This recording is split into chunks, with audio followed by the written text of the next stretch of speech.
Okay, so there we go. Christmas vlog. Obviously, if you're in most of the world, you know the date. If you're not, don't live in a box. Although other countries celebrate on different days, most of the world celebrates December 25th. I think tomorrow, England celebrates their Boxing Day. I don't know. They don't do the Christmas. So December 25th, 2024, year of our crypto lords. The year's coming to an end. Next big holiday is New Year's Eve. Then New Year's, it's like the same day. I don't really go out. Enormous pressure to celebrate the New Year's, and then in high school, I'm like, okay, enough. I'm not going to celebrate anymore. It's great when you don't have to celebrate something. It's nice when there's absolutely no pressure to celebrate a holiday. Watch you. Okay, so today, Bitcoin rallied to 99K, a little over 99K.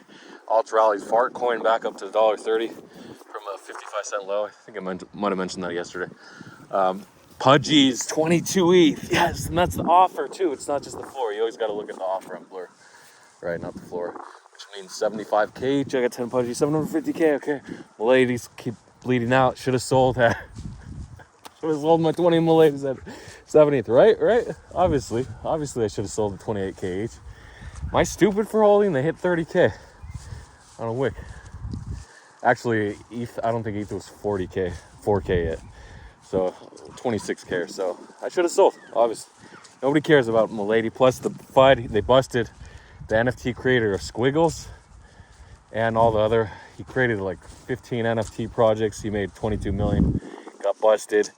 Richard Hart busted in Finland, or wanted by Interpol in Finland, or especially Finland. I don't know.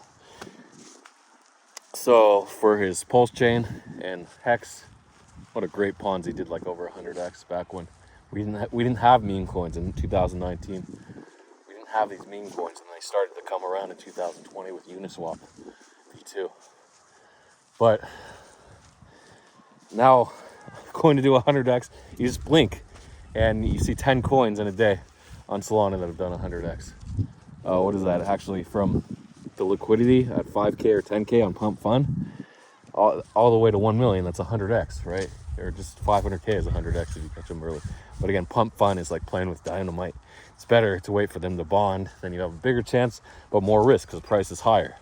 It takes more buying volume to get up to a higher market cap for profit. So more risk, but at the same time, it doesn't have to, it has to pump harder for you to make the same amount of profits.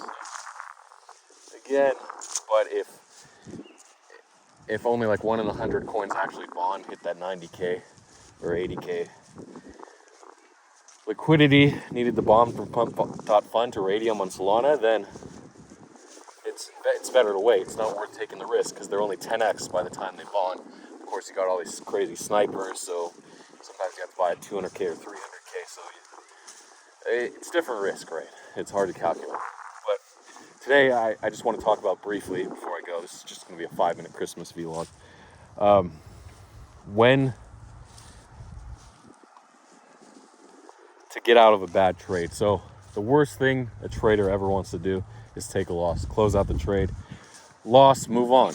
But if you're a day trader, that's what you do. But like the long-term crypto holder, you want to believe in everything you buy. It's a lot easier to buy something, hold something, than buy something, flip it for 2 or 3x, 5x, 10x, and see it do 100x, 500x, 1000x, right? That's terrible when you see it keep going. So if you're a long-term crypto investor, how do you get out of a bad trade? Well, you can't, because you're a long-term investor. You have to buy and hold it. Investors hold for a year. They pay long-term capital gains of 10 to 20% if they hold over 12 months versus income tax, which can range in the US at least from like I don't know. I have no idea. What the hell's income tax? No, it's like 8%. What is it? 5%? Well, there's no tax all the way up to like 37%, I think, for the highest tax bracket. So it's the highest for capital gains is 20% versus 37. You save 17% in tax if you hold for a year. So that's why investors, especially in crypto, have a better edge. But at the same time, holding is super risky. So when to get out of a bad trade, we'll go back to that. Usually you have a specific set of loss in mind. When I'm down this much, I'm closing. What happens if you forget? What happens if you're down 5K or 10K? and your max loss is only 1K or 2K, you've already violated your first rule. Well, at that point, you're kind of screwed since you're just playing it by a whim. You can play for a bounce. What happens if it doesn't bounce, then you're gonna take a heavier loss. So obviously, going into the trade, you want to set your absolute loss limit before you enter the trade. So you see the trade, before you hit buy, you set your loss limit of 1K or 2K. If it's Solana, you say 1 sol or 2 sol, half a sol, whatever. And then as soon as it hits, you get out your price. You're agnostic to the news, whatever they're tweeting, agnostic to everything, except if it's like huge news or a huge catalyst on that meme coin, then you can hold past the loss. But a lot of times it doesn't even matter, the news. So again, before you enter the trade, set your loss. And that's it. That's the short vlog, just a little 6-minute vlog. Let's go to McDonald's.